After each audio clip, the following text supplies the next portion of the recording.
Hello everybody, what is up? Cobra here with another painted 1914 review for you guys. This week we have Germany and the German Empire. Very nice looking flag box. I'm really proud of this one. I just love the Imperial German flag, and so yeah, we've got this really cool box to go with it. The Germans I really like. I spent a decent amount of time on them. There's lots of different camouflage schemes and all that kind of stuff. They're one of my favorite powers of 1914. So for infantry, I've again done a review on my infantry before, or some of my older ones, so I'll lay off on those and show you some of the newer ones. But here we've got some picklehop looking units.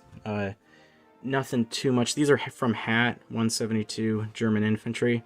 I don't really like these too much. They didn't have a ton of detail and they're really flexible. I had to chop down a lot of the rifles. But yeah, here we've got some East Asian deployment guys with the little capes and everything. Some kind of Asiatic soldiers from China and the Pacific Ocean. We've got some World War II guys that we just threw in as 1914 dudes. Just, less painting, and it looks similar to some 1914, German infantry with their Strahlhelms. Some of the cooler ones that I really like are the African Schutztruppe, or protection troops. These are the guys that were deployed to Africa, and you can see they've got this really cool uniform, the tan with the kind of gray hat and all these little blue highlights everywhere. So, and we've got a lot of them because I noticed that the Germans, given some resources and time, they can kind of prop up Africa and defend it fairly well. So I really like these guys a lot. And just for some fill-ins, militia and stuff, we've got some Anzac infantry that I painted up. These guys I had originally, but now I've replaced them mostly in my games with these 172 World War I Anzacs, which you can also see are, my Schutztruppe. But yeah, very nice detailing on these guys. These are, also, I think, from HAT, but it also shows that, I got these guys that are, like, very nice. And then you've got the World War I Germans that are just kind of meh, not the best.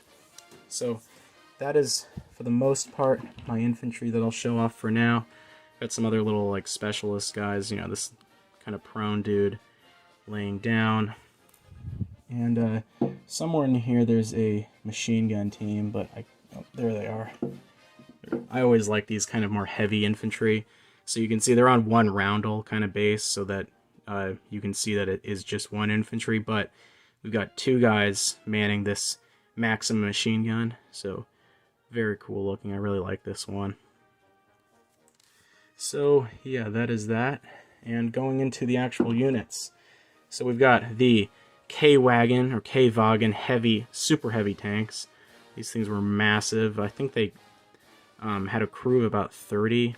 They were huge, and you can definitely see that they are pretty big when placed next to infantry. And like I said, we have a few different camo schemes for the Germans. So here we've got like an assault type camo for the Eastern Front. Very cool looking. The big old Iron Cross on top. Next up, we've got some siege artillery, the big Berthas that start the game. These things are pretty useful because they crack the forts in Belgium at Liège. Without them on that first turn, the Germans would probably have a lot harder of a time in Belgium. Here we've got a railroad gun. Again, Germany starts with one of these. In the last game, it was pretty useful in defeating France, or at least trying to defeat France. And we've got a couple of them in different camouflage schemes. So here we've just got the field gray, and somewhere in here we've got the other ones. Trains, as I've spoken before, I forget which video, but I'm going to be stopping the use of trains in my games. I think I'm going to go for a more global war style where the trains are just not really there, but you have limits to the railroads that you can use. Let's see what else. The last railroad gun, this green color. Next up, just to show it off, this is the K-Wagen that I got from the Plastic Commando in his prize. detail on this thing's really great for these historical board gaming pieces. You can see it's a lot smaller than the ones I've printed out in the past. And we got some very nice looking A7V heavy tanks, or they represent normal tanks in my games, but very cool looking piece. And I've got them done up in a few different schemes again. Here we got one. I kind of went with different actual real life models. So basically they were so like handcrafted and hand painted by their different crews that they each AV or A7V had a lot of difference between it and its counterparts. So yeah, like you can see with these two, let's get them back into view, they had a lot of difference. And one thing that this one just doesn't actually have any historical precedent, but I wanted to paint it up because in Battlefield 1, which was one of my favorite games, you could get this cool looking desert camo. So I actually created a German kind of Africa Corps almost, like, you know, a different camo scheme. So of course we've got the Schutztruppe, but then in the event Germany gets a tank down there in the Ottoman Empire or in Africa somehow, we got this cool looking desert gold tank there. And speaking of that, we also have a few of these desert gold artillery pieces for the Germans to use down there in Africa. And somewhere in here there is also a, let's see, I can't seem to find it right now, but there's a desert gold armored car, which is just one of these armored car models that I use for my Central Powers nations, but it's actually a German armored car. So here it is in German gray. Let's see, I think that's all for land units. Just here we got my artillery. Just these World War II Dutch artillery. I got them for cheap when they had those discolored units on historical board gaming. Alright, let's see. Next up we've got air units. I really like these guys. I spent a bunch of time on all my German air units. Here we've got the super heavy Zeppelin, or what is it? The Zeppelin Staaken heavy bomber. These things were really huge. They were a part of Germany's I think it was just, I forget the German pronunciation, but it just meant huge planes. So it was a bunch of experimental aircraft that they had that were meant to do massive bombing raids and kind of replace Zeppelins on the front lines. And we got all these cool looking fighters that I've painted up, just different color schemes. So yeah, sadly in 1914 the game fighters don't do a ton, so you're not going to be seeing like all of these in action all the time because of that. Like Germany does start with, I think, 2, but I do like this, the Red Baron triplane, one of my favorite pieces. Maybe down the road I'll have I'll try to make some sort of expansion set, like an elite fighter squadron similar to 1936.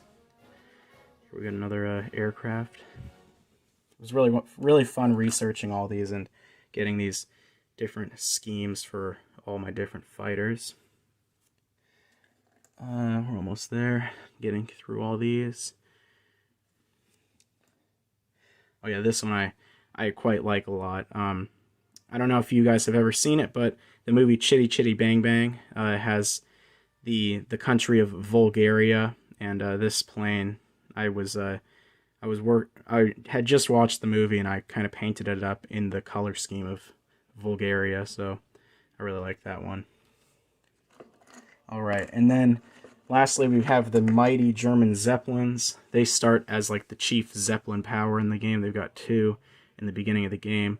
And instead of going for kind of solid color Zeppelins that you would usually think of, I went with these kind of more rare camouflaged ones. And we've got different models too.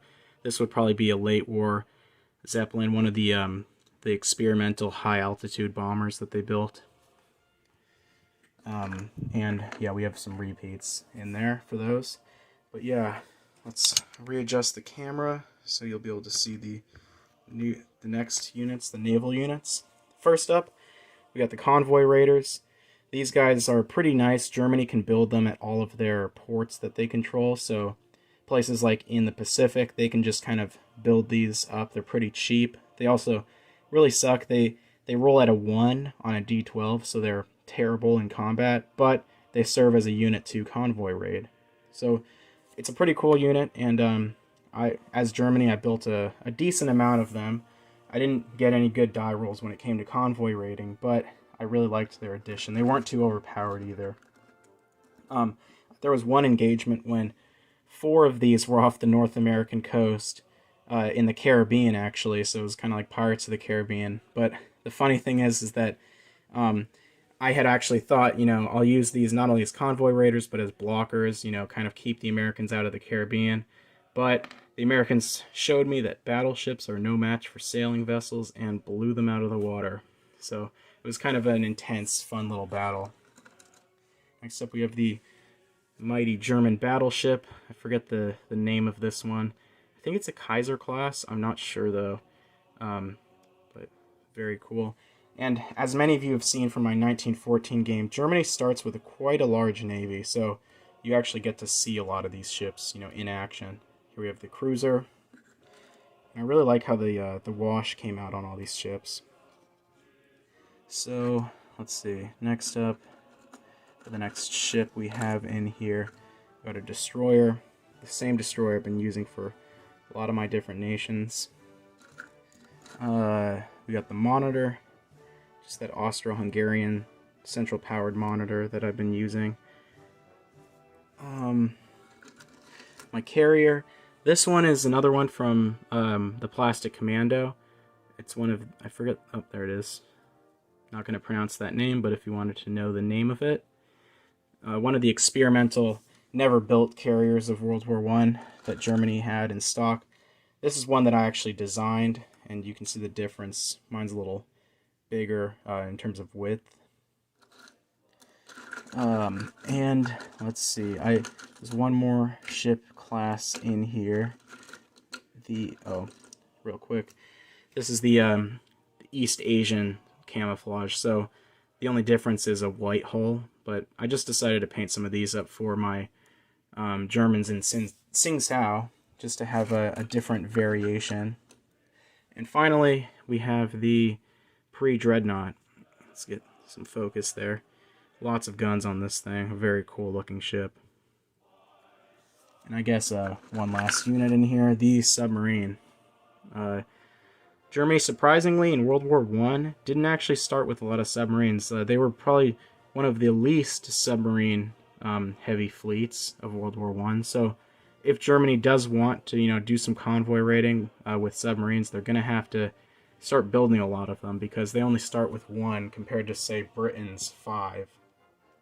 But other than that, that is all my Germans. You can see we got a ton more. These guys, the Germans build a ton of units, and and you see them a lot. They're kind of like the forefront of the Central Powers. So we got lots of camouflages, lots of units, and lots of fun.